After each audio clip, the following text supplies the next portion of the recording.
দর্শক বন্ধুরা, আমরা কিবোর্ড নিয়ে কিন্তু আসলে সমস্যায় পড়ে থাকি বা অনেকে কিবোর্ড সমস্যার সম্মুখীন।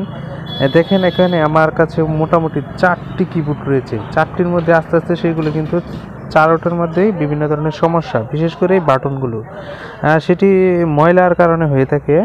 এখানে যে কিবোর্ডটি দেখতে পাচ্ছেন সেটি কিন্তু মোটামুটি 6-7 এরকম মাস হবে। সেটি কিন্তু নতুন কিবোর্ড দেখতে পাচ্ছেন, এফোরটেকের। আবার এখানে আছে এফোরটেকের, দেখতে পাচ্ছেন এই যে এখানে এফোরটেকের। তো এইগুলো একটি প্রবলেম, বেশ কিছুদিন গেলে যখন ভিতরে ময়লাগুলো জমে তখন কিন্তু এই কিবোর্ডের যে বাটনগুলো আছে সেগুলো কিন্তু কাজ করে না। এখানে BN, এখানে যে প্রশ্নবোধক, এই কিবোর্ডের অংশগুলো খারাপ। তারপর এখানে এই যে ইরর বাটনগুলো, এগুলো কিন্তু আসলে কাজ করতেছে না, শুধু একটি। তো এইগুলোর আসলে সমাধান কিভাবে করা যায়, এটির সংক্ষিপ্ত কিছু ভিডিও আমরা করব এবং আমাদের এই ভিডিও থেকে আপনাদের যদি কিছু শেখার থাকে অবশ্যই শিখবেন। আমরা চেষ্টা করব আপনাদের এই বিষয়গুলো তুলে ধরার জন্য। তো বিশেষ করে এই ধরনের কিবোর্ডগুলো আপনারা যত্ন সহকারে রাখার চেষ্টা করবেন।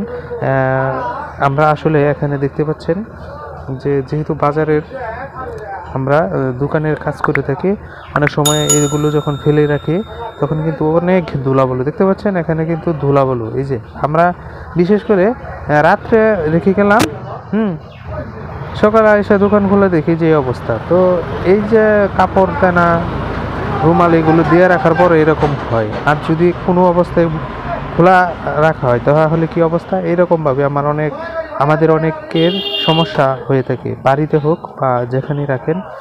তো এগুলো ভালোভাবে ঢেকে রাখার চেষ্টা করবেন, সেটির সমাধান এটি। আর কিবোর্ডের যে বাটনগুলো কাজ করে না সেগুলো আসলে আমরা সমাধান করতে পারি। এই যে কিবোর্ডগুলো আছে এখানে যেহেতু এনের সমস্যা, আমরা কিন্তু সেটি উঠিয়ে এখানে যে ময়লাটি দেখতে পাচ্ছেন, এই যে ময়লা, এই ময়লাগুলো আসলে সমস্যা করে থাকে।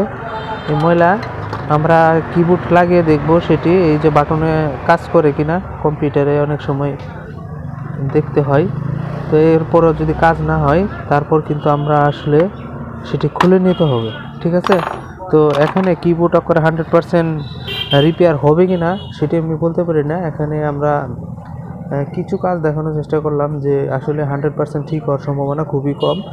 যদিও কিছু হয় সেইগুলো আপনারা উঠিয়ে ওয়াশ করবেন এবং সেটি উল্টিয়ে যে ভিতরে ময়লাগুলো থাকে সেগুলো কিবোর্ডের একটি ভিতরে পাতা আছে সেগুলো থেকে মুছে দিয়ে আপনারা কাজগুলো করলে আশা করি কিবোর্ডের যে বাটনগুলো সেগুলো কাজ করে। আর বিশেষ করে যদি আপনি সার্কিটগত যে রেবনগত প্রবলেম হয়ে থাকে সেই ধরনের প্রবলেম হলে সেটি চেঞ্জ করতে হবে, এছাড়া উপায় নেই। তো আমরা কিবোর্ড সম্পর্কে কিছু কথা বললাম, আরও পরবর্তীতে কিবোর্ড কীভাবে খুলে মুছে এবং সেগুলো কিছু কাজ করা যায় বা করা যায় না সেগুলো নিয়ে ভিডিওতে আসবো। ততক্ষণ সবাই সুস্থ ভালো থাকবেন।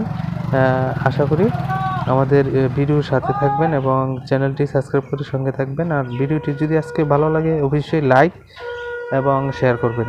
তো বন্ধুরা, সুস্থ থাকুন, ভালো থাকুন, ধন্যবাদ সবাইকে।